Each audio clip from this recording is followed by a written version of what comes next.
नमस्कार मित्रांनो, साधी माणसं या मालिकेच्या आजच्या भागामध्ये आपण बघणार आहोत. येथे सत्या गाडीवरती बसून आता धूमकेतूची वाट बघत असतो. मीरा आता मिरची पावडर करण्यासाठी मिरच्या आता गिरणीवरती टाकण्यासाठी गेलेली असते. तेवढ्यात आता समोरनं दोन मुली येत असतात. आता त्या सत्याकडे बघून हसत असतात. सत्या ही आता मस्त आरशात बघून आपले केस असे विचारत असतो आणि आता त्या मुलींकडे बघून हसतो. तेवढ्यात त्या मुलींच्या पाठीमागनं धूमकेतू आलेली असते. आता हे सगळं मीराने बघितलेलं असतं. मीरा मात्र खूपच भडकते. मोठाले डोळे करून आता सत्याकडे बघत असते आणि सत्याजवळ येताच म्हणू लागते, काय प्रकारे हा, काय झालं होतं तुमचं? तेव्हा सत्या म्हणू लागतो, धूमकेतू अगं तू समजतेस तसं काही नाही हा. हे बघ, त्या पोरी फक्त हसत होत्या, मी त्यांच्याकडे बघून हसत नव्हतो. तेव्हा मीरा म्हणू लागते, खोटं बोलू नका, मी बघितलंय, तुम्ही त्यांच्याकडे बघूनच हसत होता. तेव्हा सत्या म्हणू लागतो, नाही धूमकेतू, अगं तुला तसं वाटलं असेल, कारण त्या पोरींच्या पाठीमागे तू होती ना आणि मी तुझ्याकडे बघत होतो. पण त्या पोरींना काय वाटलं की मी त्यांच्याकडे बघतोय म्हणून त्या हसल्या असतील. पण धूमकेतू, तुझा नवरा तसला नाही ग. तेव्हा लगेच मीरा म्हणू लागते, तुम्ही नव्हते हसत त्यांच्याकडे बघून, पण त्या पोरी तर हसत होत्या ना तुमच्याकडे बघून. आता मात्र सत्याला धूमकेतूच्या प्रश्नांची कशी उत्तरं द्यावी, काय करावं काही सुचत नसतं. तर इकडे घरी आता निरूपा रियाला म्हणत असते, रिया अगं एवढ्या लांब का उभी? अगं तुझे मम्मा डॅडा तुला भेटायला आलेत, की त्यांच्याजवळ बैस. आता लगेच रिया पटकन आपल्या मम्मा आणि डॅडाजवळ येऊन बसते. तेव्हा लगेच आता तिची आई तिला रिया लवकर आम्हाला भेट असे म्हणून आता लगेच पटकन रियाला मिठी मारते. त्याच वेळेस निरूपा लागते, बघावं किती प्रेम आहे आई आणि लेकीचं खरंच. त्याच वेळेस आता देविकाला मात्र राग येतो. रागानेच देविका आता रियाकडे आणि तिच्या मम्मा डॅडाकडे बघत असते. त्याच वेळेस आता लगेच ढवळीकर सुधाकर भाऊंना म्हणू लागतो, सुधाकर हे बघ, आपल्यात आधी जे काही झालं ते सगळं आपण विसरून जाऊया.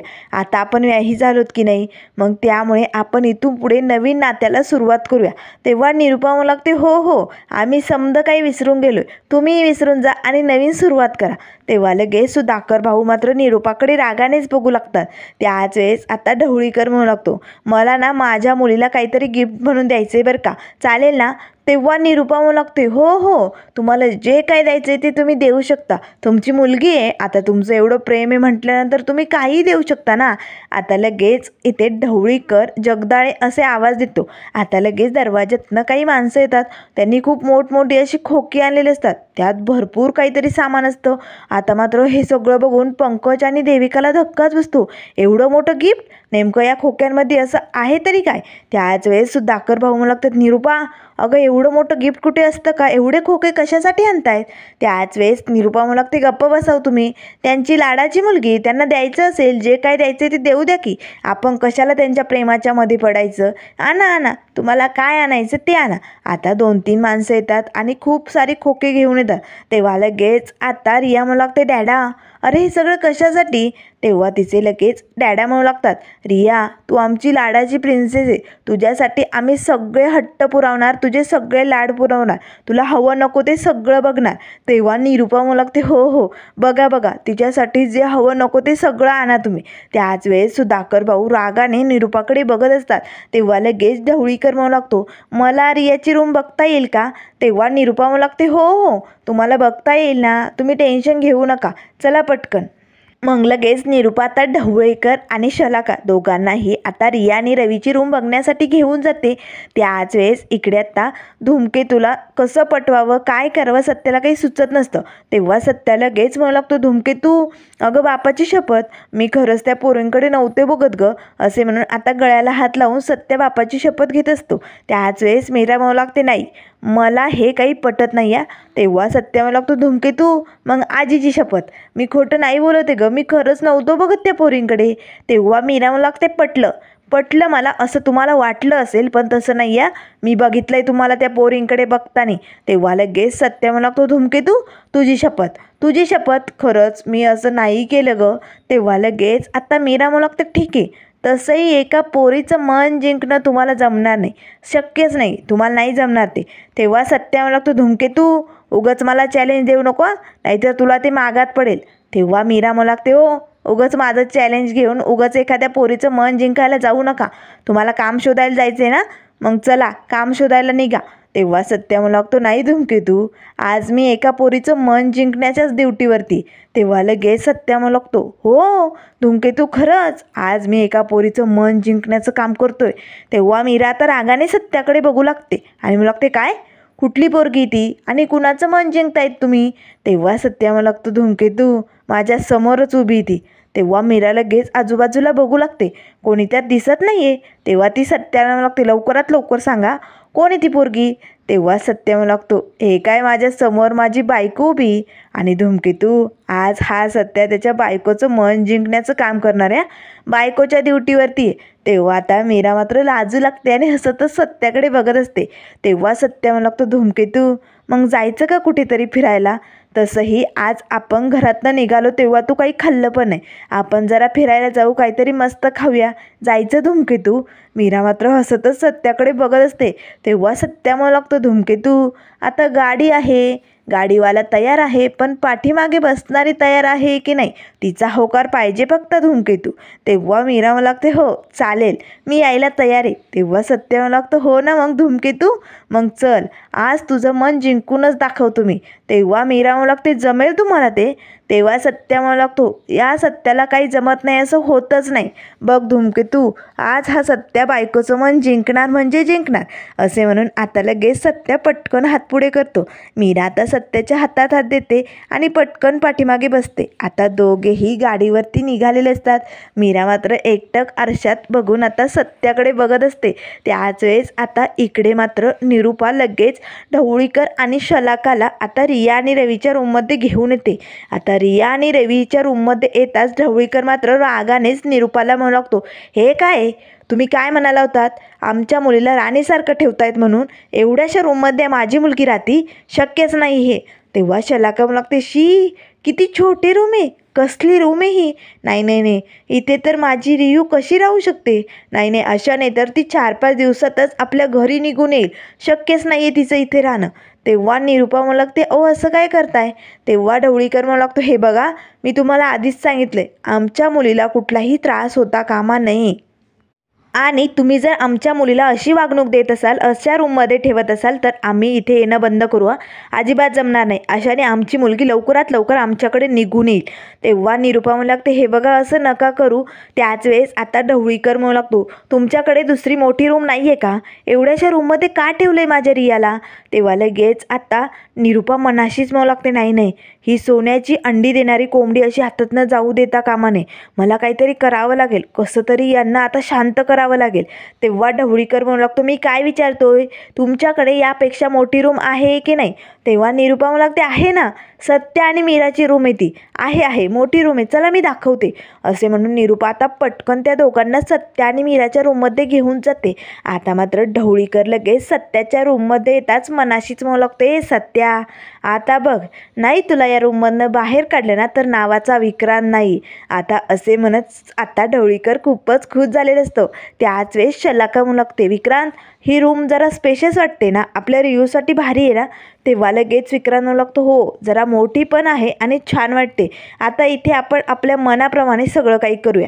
तेव्हा लगेच निरूपा म्हणू लागते, हो हो, तुम्हाला जे काही करायचं आहे ते करा. त्याच वेळेस आता लगेच ढवळीकर म्हणू लागतो, आम्हाला आमच्या मुलीसाठी एकदम आमच्या बंगल्यात जशी तिच्यासाठी रूम होती ना तशीच रूम करायची, एकदम भारी मस्त. तेव्हा निरूपा म्हणू लागते, हो, तुमच्या मुलीसाठी तुम्ही हवं ते करू शकता, तुमचंच घर म्हणून समजा. त्याच वेळेस सुधाकर भाऊ येतात. आता मात्र सुधाकर भाऊंना खूपच राग येतो. तेव्हा ते पटकन निरूपाचा हात पकडतात आणि ओढतच तिला बाहेर घेऊन येतात. तेव्हा लगेच आता निरूपा म्हणू लागते, काय चालू आहे पाहुण्यांसमोर तुमचं? तेव्हा सुधाकर भाऊ म्हणू लागतात, निरूपा, अगं काय वेडेपणा चालू आहे तुझा, हे सगळं काय आहे? ती सत्या आणि मीराची रूम आहे, असं कसं तू त्यांना घेऊन घेतली आणि त्यांची रूम बदलते तू? तेव्हा निरूपा म्हणू लागते, अहो, रवी आणि रियासाठी रूम तयार करतायत ते, आणि तसंही मी मीराला फोन केला होता. तेव्हा सुधाकर भाऊ म्हणू लागतात, निरूपा, उगाच काही सांगू नको, सत्या व मीराची परवानगी घेतल्याशिवाय तू त्यांच्या रूमला हातही लावू शकत नाही. तेव्हा निरूपा म्हणू लागते, अहो, मी काही खोटं बोलते का? मी खरंच मीराला फोन केला होता आणि तिनेच सांगितलंय रवी आणि रियासाठी मस्त रूम तयार करा. आता सत्या आणि मीरानेच रवी आणि रियाचं लग्न लावलंय, मग ते कशाला नकार देतील? त्या दोघांसाठी ते काही काहीही करायला तयार आहे. तुम्ही नका टेन्शन घेऊ, तुम्ही ना शांत बसा पाहुणे आहे तोपर्यंत. आता सुधाकर भाऊंना काय बोलावं काही सुचत नाही या निरूपापुढे. तेवढ्यात आता लगेच हॉलमध्ये ती माणसं जी खोके घेऊन आलेली असतात ती तिकडेच उभी असतात. तेव्हा निरूपा बोलू लागते, हो दादा आता काय इकडेच उभी राहणार आहात का? घ्या ना ते सामान रूममध्ये, चला इकडे मी तुम्हाला रूम दाखवते. असे म्हणून आता ती सगळी माणसं ते सामान घेऊन आता सत्या व मीराच्या रूममध्ये आलेली असतात. तर आता इकडे सत्या व मीरा गाडीवरती चाललेले असतानाच आता पटकन धूमकेतू जोरजोरात ओरडते, थांबा थांबा गाडी थांबवा. सत्या आता पटकन ब्रेक दाबतो आणि मला वाटतं, धूमकेतू अगं काय असं चालू गाडीत काय ओरडते, थांबा थांबा आपण पडलो असतो की. तेव्हा मीरा मला लागते, तिकडे बघा तिकडे काय आहे. आता सत्या बघतो तर पाणीपुरीचा स्टॉल लागलेला असतो. तेव्हा लगेच आता सत्या मला लागतो, धूमकेतू अगं यावेळेस कोणी पाणीपुरी खातं का? अगं ही वेळ पाणीपुरी खायची नाही आहे धूमकेतू. तेव्हा मीरा मला लागते, काय बोलताय तुम्ही? अहो पाणीपुरीचा आणि वेळेचा काही संबंधच येत नाही. तेव्हा सत्यावर लागतो, धूमकेतू हे बघ सकाळी सकाळी उठल्यानंतर लोक चहा पितात, मग नाश्ता करतात, दुपारी जेवण करतात आणि संध्याकाळी पाणीपुरी खातात. असे दुपारच्या जेवणाच्या वेळेला पाणीपुरी कोणीही खात नाही. तेव्हा मीरा मला लागते, अहो पाणीपुरीचा आणि वेळेचा काहीही संबंध नसतो. ज्या माणसाच्या मनाला ना पाणीपुरी बघितल्यानंतर पाणी सुटत नाही ना, त्या माणसाला मनच नाही आहे असं म्हणायचं. आणि ज्या माणसाला मन नाही तो काय बायकोचं मन जिंकू शकतो.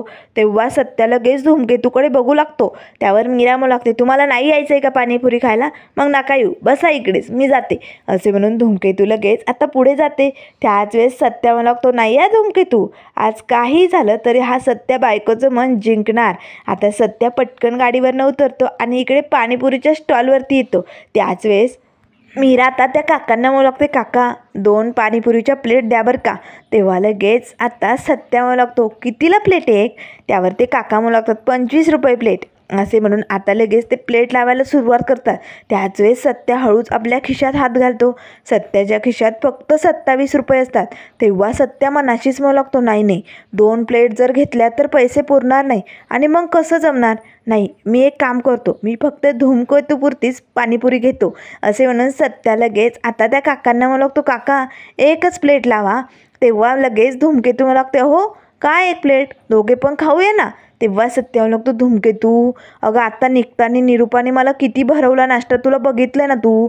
मग मला नाही खाता येणार, माझं पोटात जागाच नाही, असं टम्म फुगलं आहे गं पोट. नाही नाही धूमकेतू तू 1 प्लेट घे आणि तू संपून टाक. तेव्हा लगेच मीरा मनाशीच म्हणू लागते, तुमच्या मनात काय चालू हे या धूमकेतूने ओळखलंय बरं का. आता लगेच मीरा म्हणू लागते, ठीक आहे. त्याच वेळेस आता ते काका पाणीपुरी देतात. तेव्हा लगेच धूमकेतू म्हणू लागते, ओहो धरा पटकन खा. तेव्हा सत्या म्हणू लागतो, धूमकेतू हे काय? अगं तुला पाणीपुरी खायची ना, मग तू खा, माझ्या पोटात जागा नाही आहे, मला नको आहे धूमकेतू. तेव्हा मीरा म्हणू लागते, हे बघा बायकोचा हट्ट पुरवणं हे नवऱ्याचं कर्तव्य असतं आणि तुम्हाला जमणार आहे की नाही बायकोचा हट्ट पुरवायला. आणि जो माणूस बायकोचे हट्ट पुरवतो ना तोच माणूस बायकोचं मन जिंकू शकतो. तेव्हा लगेच आता धूमकेतू म्हणू लागते, जिंकायचं आहे ना तुम्हाला माझं मन, मग धरा पटकन खा. आता लगेच धूमकेतू प्रेमाने सत्याला पाणीपुरी भरू लागते. आता सत्याही लगेच आता धूमकेतूच्या हाताने पाणीपुरी खाऊ लागतो. त्याच वेळेस ते काका दुसरी पाणीपुरी बनवून देतात. तेव्हा लगेच मीरा आता स्वतःच्या हाताने खाणार.